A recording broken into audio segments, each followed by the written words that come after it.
The world's most popular athlete was just sued. Ronaldo sued for $1 billion for promoting cryptocurrencies through Binance. What does this mean for Binance? What does this mean for football? This is Around the Blockchain.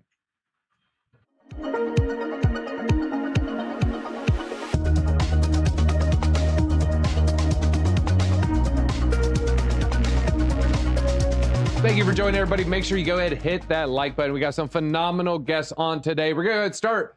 He's looking lean and feeling mean as he stands in front of the green. It is that investor. That investor, how are you doing today? I'm doing fantastic. Thank you so much for having me on. I'm excited. Unfortunately, I couldn't get my White House background going today, so I'm just at the green room. You got kicked out like Commander the dog. Also on today, he got literally kicked. We have Kevin on, also known as Classic Kev in some circles. Kevin, how are you doing? Are you keeping it classic? Bro, I'm doing great, man. It's a beautiful day. Waiting for a pullback in crypto. Ready to get this episode going, man. Let's get it. If everybody waits, will it happen? It's like the tree falling in the forest. And then last but not least, we have Dylan Rose. Now, Rose, did you go see the new Hunger Games since you share the likeness? I didn't even know there was one out, but I really want to now, I suppose. Anyways, all right. Bad reference there. All right, let's get into the first story, guys. This happened live yesterday around 4:15. We go live 4 p.m. Eastern Standard Time. That's Charlie Munger passing away. He was a titan in the finance industry, so we definitely want to pay some respects here. Died at 99 years old, less than a month away from his 100th birthday, everybody. Still remains sharp mentally. You know, he was doing interviews as recent as this year, and, you know, maybe didn't sound like a fast-talking Robin Williams on cocaine, but definitely was still with it. He was Berkshire Hathaway's chairman. And I did a little research on, Berkshire Hathaway, and, we have Munger and Warren Buffett. That they were in this many decades, folks. Berkshire Hathaway was actually a textile mill at first. If we can share my screen here. Well, they came in, they didn't start it, but they ended up controlling it through just buying the stock. Munger and Buffett began buying Berkshire Hathaway shares in 1962.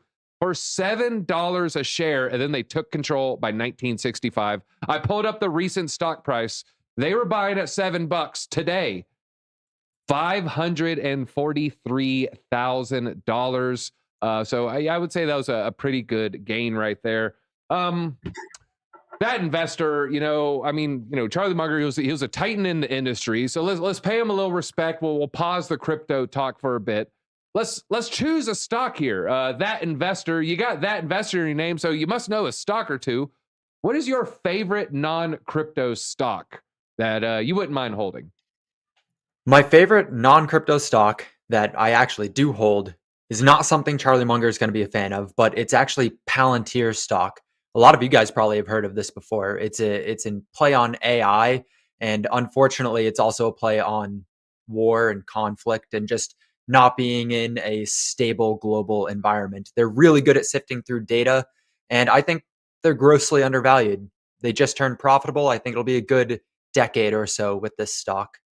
All right, I just pulled up their stock. Yeah, founded by Peter Thiel. I would not bet against Peter Thiel in any case, unless maybe David Sachs playing him in chess. Very nerdy reference right there. But we can see that there was only about 2 years for the stock. 1984 at the current level. So maybe keep an eye out on that one. All right, Kevin, I want to talk to you about Charlie's work ethic. This man worked until he was 99 years old. He was still showing up at the Berkshire Hathaway meetings. He's been in a wheelchair for years, yet still wheeling up on stage, giving his thoughts. What are your thoughts about working until your late 90s? Man, I'm a work time dead, y'all. I mean, listen, I know a lot of people in the crypto industry don't have a lot of good things to say about Warren Buffett or Charlie Munger, me being one of them, but we got to respect the dead, y'all. And, both of them have given a lot of really good free investing advice. And I think their work ethic, and working into your upper age, I mean, I've saw it with my grandpa where it's like, when he retired, it's like they just wither away, so as long as you got a purpose and doing what you love, man, it's really not working. Yeah, not working. Long time. But they say, oftentimes when you retire, that's when the health will decline. So, you need that reason to wake up in the morning. All right. Well, Dylan Rose, I like to wake up and smell the roses sometimes, but I want to talk to you about, stocks for a second. Do you hold any stocks before we get into it? I did like 2 years ago, but don't hold anything anymore now. Perfect. All right. Well, let's see. You got $1,000 in your favorite non-crypto stock or $100 in Bitcoin, so 1/10 the value. You can't touch it for 10 years. Are you going to put 1,000 in the stock market or 100 in Bitcoin? What would you do? So any like an index Your or favorite like non-crypto stock, and if you want to share it, that'd be all the better. okay, but question, does it has to be a publicly traded stock, not like a pre-IPO stock? No. Quit trying to get Okay, a no. ByteDance IPO popping off or something. I was thinking Endural. I know, not trying to go off on a tangent, but have you heard of Endural? Yeah, that is Palmer Luckey's defense company.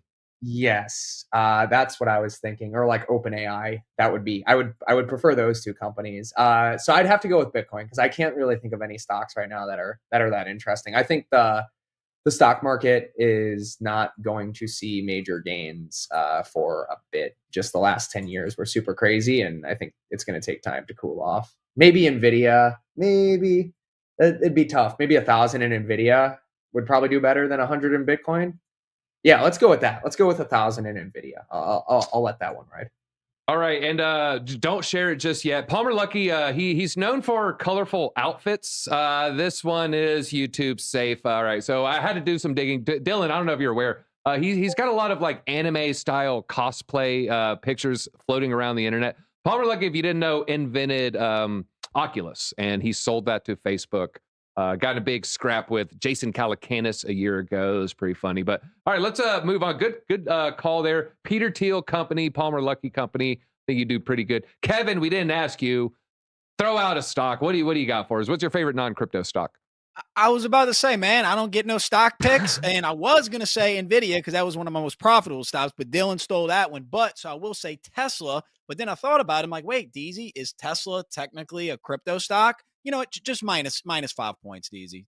All right. You know what? Tesla, we'll allow it. We'll allow it. They do have a little Bitcoin, on their balance sheet, but, ultimately it's a very small portion of that business. All right, let's move on. Forbes crypto 30 under 30. They did the finance 30 under 30.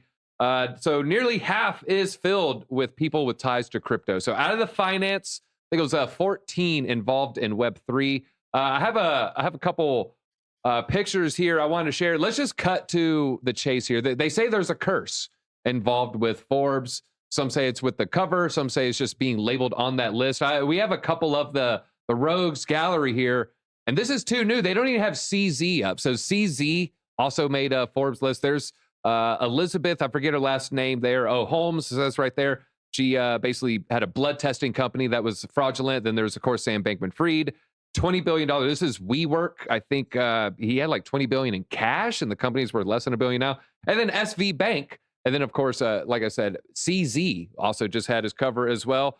Well, this year, like Forbes, it felt like they kind of knew that, maybe they've chosen some losers.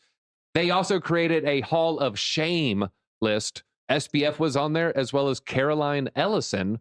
That was a little awkward there, but next time they get together. But looking here, they had a lot of players. Let's just get into the list here. All right, so Uniswap founder, if we could just share a screen here. Uniswap founder, Avalanche co-founder, the Graph director, Jump Crypto, MoonPay founder, a lot of other crypto people there. Now, let's see. Let's go to Dylan here. I feel like you might have a spicy take. Now, SBF and Caroline made the Hall of Shame list. Who would you add to the Hall of Shame list for next year? Well, I don't have the list. Is it from that list that you just no. Like what's a bad actor in crypto that you want to, maybe publicly shame, not flog, but maybe, not drawn and quartered or anything, just a public shaming. Tomatoes. Justin Sun. It's Justin Sun, man. His Excellency. For whatever reason, he keeps growing his brand and leverage, and I don't know why. No hate on Tron, but also, some hate on Tron. I feel like a lot of what he does is the same thing that sets the industry back because he's not really making anything new. He's just trying to figure out how to increase his own wealth, which is pretty much the big issue out of all this is like when your wealth is not tied to the value that you actually drive through your business. And Justin Sun seems like a perfect example of that. I think probably the only people who have, made more money than him doing stuff are, I don't, his own maybe close personal investors. I think everybody else who's been involved in his projects has largely been burned outside of speculation. So I'd like for him to actually make something of value, and I don't think he's going to. So please put Justin Sun on that list. Yeah. You know, he's watching right now and he's like, Dylan, I just lend. Why are you coming after me? I'm sorry, that was a bad TRX ecosystem joke there. Mark the Shark. That's all I'm going to say on that one. All right, Kevin, I want to ask you, you know, we keep seeing people on this list later have a downfall. I'm asking you because I believe you're the oldest of the trio here. Are they just too young to handle that much fame, adulation, money? Is this like a Justin Bieber pissing in the bucket moment? It's just too much too soon? Are they technically millennials? And you know what's weird about this list? You guys remember the Madden curse, where like when somebody was on Madden, they'd always like tear an ACL or get hurt or something. That's kind of what this list reminds me of. But man, yeah, these younger generations, man, they got to get it together, DZ. Yeah, I just looked it up. Yeah, it's perfectly within the millennials. It is 27 to 42, if we could share this. So probably a lot of millennials watching right now, born 1981 to 1996. So yeah, it's going to have all the 30 under 30 are going to be millennials, at least for the next 3 years here. All right, well, final question on this topic. Then we're going to talk about Ronaldo. This investor, you know, or we're going to do around the chain one more time, but this investor, what are your thoughts on the Forbes cover curse? Similar to the Madden cover curse. I mean, is there any validity? Do you believe in any kind of superstition? Should I open along when Bitcoin's at a blood moon? I mean, what are your thoughts on the Forbes curse? Well, first of all, I am very into superstition. So you might be asking and getting an answer that you probably don't actually want. But I think there's real valid reasons behind this. And that is the person who's going to go on the cover of Forbes 30 under 30 is going to be the person who did the most impressive monetary gains for that year, right? They're going to be the one who made it super quick. How did he get to a billionaire, or she, to a multi-billionaire in such a small period of time at such a young age? And unfortunately, when you are picking from that pool of people, you have a very high likelihood that they're doing some shady stuff. They're not just going to magically become a billionaire doing everything by the books. Otherwise, every entrepreneur would be a billionaire. So there's obviously the element of luck to becoming a billionaire, but like you're probably picking from a pool that has a higher concentration of people who have done scams and frauds and stuff. So I think it's less of like a curse and more of just you're picking from shitty people. Oh, that's unfortunate. Yeah, chat's going crazy. Also throwing out some suggestions here. The guy behind Hex, someone said. The I was going to say agree Richard. with you on that one for sure. All right, let's go around the blockchain here. We're going to ask everybody the same question. The coins, the top three that they had in the 30 under 30. If we could just share my screen one more time. We got Uniswap. They keep moving with the picture. Uniswap, Avalanche, the Graph. Okay, Uni, AVAX, GRT. Of those three coins, of the top three there, what are you most bullish on? Uniswap, Avalanche, the Graph, the investor. What do you got first for us here? I'm going to say Avalanche. I think if I had to pick those three, Avalanche. All right, we got Avalanche. Kevin, which of those three coins are you going to say? 100% Avalanche. I mean, green project, L1. That's where the money's going to go, fellas. Not financial advice. Dylan, is it a trifecta? Or are you also going to say Avalanche here? Yeah, I think I'll go with Avalanche as well. It's hard to contemplate any other option. All right, well, you know what? I'm going against the grain here. I'm going to say the Graph. I think the Graph will have a pretty good normie resurrection. And the reason the Graph is going to have a normie resurrection, they have the best normie tagline in all of crypto. Those at home, you maybe type it in here. Google a blockchain. And it just, I feel my IQ lower every time I say that phrase, but retail, oh my God, Google a blockchain. I can't imagine the FOMO once that narrative takes place, because we got a little glimpse of it January, February 2021. I think it'll be bigger next time. It's just such a good tagline. And it isn't. It's nothing like the Google a blockchain. Just people are going to say it enough until they believe it. All right, let's talk about Cristiano Ronaldo here. Hit with a $1 billion lawsuit in the USA for promoting crypto firm Binance. Everybody, let's just share. We got our favorite picture of or Ronaldo here. We love throwing that picture. I know, folks. I know. You knew it was going to happen. Well, the plaintiff sued him in the Southern District of Florida for promoting cryptocurrencies that were considered unregistered securities and following advertisements made by Ronaldo and Binance. Per the lawsuit, here's from the plaintiff. Mr. Ronaldo's promotions solicited or helped Binance solicit investments in unregistered securities, encouraging his millions of followers, fans, and supporters to invest with the Binance platform. Binance has been in a partnership with him about a year and a half at this point now. Looks like Ronaldo has 850 million followers across social media there. Now, might ask everybody a variation of this. Now, this investor, should endorsers of a platform be held liable for any losses incurred on that platform?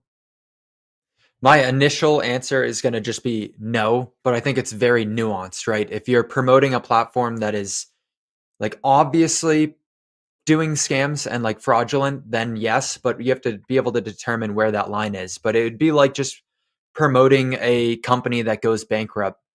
Like, does that TV station that promoted that company or allowed the commercial to air, should they be held liable because people on the other end who watched that advertisement or that promotion didn't do any sort of due diligence and come up with their own conclusions? So like in this event, I don't think that he should be held liable because I assume that Cristiano Ronaldo had an entire team of people vet Binance, and it's not their fault that Binance was doing stuff behind closed doors. Yeah, you know what? His agent probably inked the deal too. You know what I mean? He probably just came in and signed it. All right, Dylan, do you think, that there's any validity to these claims? I mean, is there any valid statement in saying, he's partially responsible? Like, I think he might just end up settling, not even to go through the legal overhead. It's a super gray area because, promoting financial products without, the proper disclosures or registration is the wrong thing to do. It's just a question of like, what is an exchange of financial product, right? So if he was promoting Robinhood or if someone's getting a referral, like that's pretty well defined as like, yeah, you can just refer people to Robinhood. You don't need anything special, but it's not super well defined in this case. Like, what is Binance? Is Binance just an exchange like Robinhood and everything's clear? Is Binance itself a financial product? Was he promoting like go and buy BNB, right? Because then in some ways he's like straight up promoting a security. So realistically, I think this is actually probably an interesting way to set legal precedent, and he may, just decide to settle. But if it does end up going to trial, it would probably set some precedent and actually make it more clear how influencers can promote crypto exchanges. And then maybe beyond that, like what is defined in a crypto exchange. I mean, even right now, the SEC has cases against Coinbase. So what is a influencer's liability in promoting Coinbase? What can and they cannot say, right? These are all things that actually just need to get figured out. And I go through it in my own, business where there are certain things I just cannot promote, and people can read between the lines. But if I ask, my affiliates or influencers to say, hey, this is going to do X, Y, Z and make claims, that's just not going to fly, and they'll be liable at the end of the day. It kind of reminds me of what we saw. You brought up a good point. Did he actually say, hey, go buy BNB? But sometimes they can literally say the opposite in the commercial. Dylan, do you remember Larry David's commercial? Crypto? He was the whole time he's saying, no, I don't like it. I know, don't buy it. No, I don't know. It's a scam. Literally the entire commercial. He's saying, don't buy it. It's a scam. And then they still coupled him into that lawsuit. So yeah, totally. At this point, I don't even think it's the words that matter. You popped up in it. Let's pull up the photo here. Here's the four are sued from the FTX lawsuit right there. And that's Larry David, creator of Seinfeld, and the character George Costanza was based off him as well. Curb Your Enthusiasm. He had a couple movies too, I think he wrote on. All right, now Kevin, someone wrote a really good assessment. Let me, Gavin Barclay. So let's just read this. Hannah, if we could share this tweet real quick. First, weird AI photo right there. But here's Gavin's breakdown. Sums it up perfectly. So a non-U.S. citizen promoted an exchange not allowed to provide service to U.S. citizens, and U.S. citizens get to sue him for using a service they aren't legally allowed to use. Seems like a slam dunk.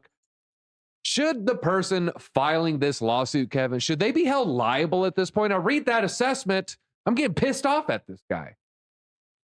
Yeah, it's kind of like, calling the police because, a drug dealer came and robbed you of your drugs, and Ronaldo made one big mistake in this whole dilemma is he didn't say not financial advice. All he had to do was say not financial advice and everything would have been fine. Now, like Dylan said, this really does kind of muddy the waters as far as legal precedent goes because if he's promoting the exchange Binance, he's not telling you to buy insert scam token. And like that tweet was a brilliant tweet, pretty much states, you're not even allowed to use this exchange. So no. Now, going back to the other people, the Tom Brady, the Steph Curry, and the Shaq, don't these guys have enough money? Don't these guys have enough money? Don't need to be promoting FTX. And if they didn't know that promote FTX, like Dylan said, that they should have a team that vetted this and said, no, you don't want to put your name on this. So I think Ronaldo needs to not be sued for this, but the other ones, go sue them, y'all. You said, do they have enough money? No. Here, I have a picture of Cristiano Ronaldo. This is him after his meme coin pump 30%. So, guy, he's just a degen. Look, we've all been there. You get that green candle on the 4 hour. You feel so great. All right, we're going to go around the blockchain one more time, this time with the comment. Ronaldo has not commented. So we don't know, probably going to go through his lawyer's agents. Probably won't say anything. If I had to guess, that would be the smartest move. That's what I would do. Let's all pretend we are Ronaldo. I'll start with you, this investor. You are Ronaldo. You're going through this lawsuit. You're getting sued for $1 billion. What would your comment be? That's tough. I feel like I'm obligated to do it in his voice, but I'm not going to embarrass myself and everyone here with it. I would probably just apologize and then just stay away from promoting crypto stuff. He's already got a massive audience. He's got a massive amount of money. It doesn't really matter what he says. He's probably going to get people mad at him regardless. Kevin, you are. What would your statement be as Ronaldo? First, I want to, say I'm sorry to all my fans, all the people that supported me for promoting SafeMoon. Guys, I thought it was going to be on paper. Everything seemed great. SafeMoon sound like 100x. What could possibly go wrong? But I really do apologize from the bottom of my heart, guys. All right. And Dylan, what would you say as Ronaldo? BMB to the moon. Let's ape. Cover my legal fees. Come on. But you'd open a log right before that, and then that would cover your legal fees, as long as you go ahead and close out and profit there. I would if say he's already in a lawsuit, might get a 2-for-1. Hey, why not? I would say something to the effect, if you follow all local laws and rules, you wouldn't have any issues. And, I support CZ, and then I throw out the 4. That's what I would do. And Gary Tang as well. All right. Well, folks, we had a great time. I mean, all right, let's do one more stock since we had such a good time doing that. I'm going to go ahead and say I took some coin profit. There's a little throwback for Charlie Munger here. Took some coin profit. I'm on the hunt. For the next coin, everybody. I might go ahead and just jump in on Palmer Luckey's company. I think that was a really good choice. This investor, you have any other stocks you're a fan of? A little bit different, but I have a comment on Berkshire Hathaway's stock.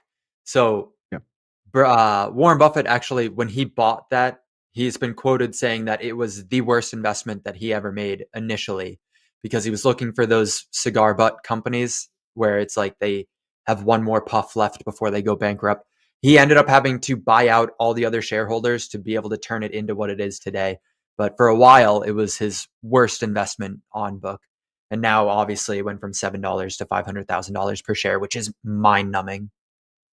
Hey, you'd never know. Hey, it could be like your crypto project. It might start out on one chain. Next thing you know, you're like, oh, we're on ETH now, and it's pumping. So, Kevin, you got any stock picks for us?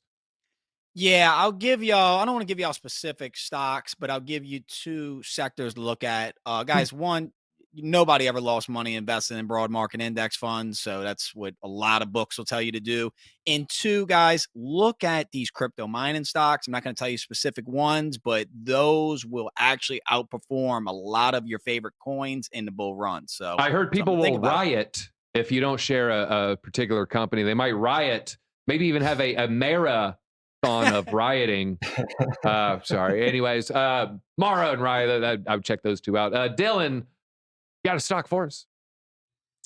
I have to say, I'm sorry, NVIDIA again. I'm sorry. Can I not do the same one? Nothing wrong with NVIDIA. Do you think it's they're 90% of high-end semiconductors. So they're, this is our weapon systems, vehicles, very high-end computing equipment. When you see stats that are lower than 90%, it's like, yeah, it's crappy computer chips being made and prices some cheap electronics. 90%. Dylan, do you see that? Are you worried about that 90% dropping, or can they just continue patent after patent, just stay on the forefront forever? So I'll answer that question, then I'm going to throw one more stock in the mix, if that's cool. So if you're not like deep in AI or software, it's not actually the chips that is NVIDIA's best piece of it. And I mean, it is, right? But what people are really drawn to NVIDIA is actually called CUDA. Do you know what CUDA is? CUDA is it's like a language for chips. So it's like Ethereum might not be the best, blockchain, right? They're not Solana, but they have EVM. So it's the same thing, right? NVIDIA has CUDA. So as long as CUDA remains dominant, they're going to be fine. Yeah, think of a retroactive, like PCs need to talk to new graphics cards. So to make sure that happens, all the new graphics cards use this same. Would you call it a language, CUDA? Or CUDA? It's called a compiler. So they all use all future compilers. You don't have to worry about, oh, will this computer work in 4 years? It'll use this future compiler. So I'm sure you know much more about that, but good job there. All right, well, folks, and then that's one all. more. Wait, DZ. Yeah, you got a stock for us, Dylan. Go ahead. ARM, ARM. Like Arm and Hammer? You know ARM? All right, you finally got me. You dropped a reference. I do not know, Dylan. So ARM, just like NVIDIA, they're a chip play. ARM is going to become, so Intel made, it's called x86.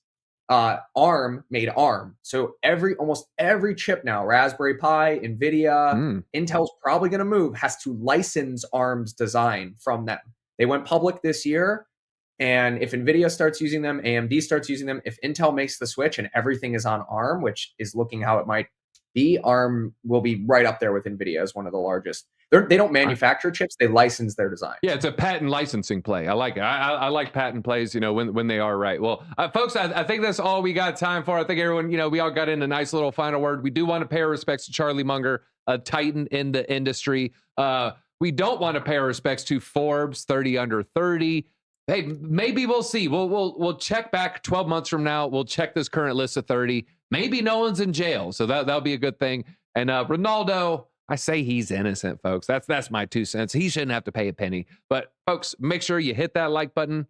Make sure you follow everyone's content that you see here on this channel. We're going to have links below in the description. So scroll down, go ahead, click on the link, go to their channel, and make sure you're subbed, everyone. In fact, go watch their most recent content. Leave a like, leave a comment. That's all we got. DZ for Discover Crypto. See you tomorrow.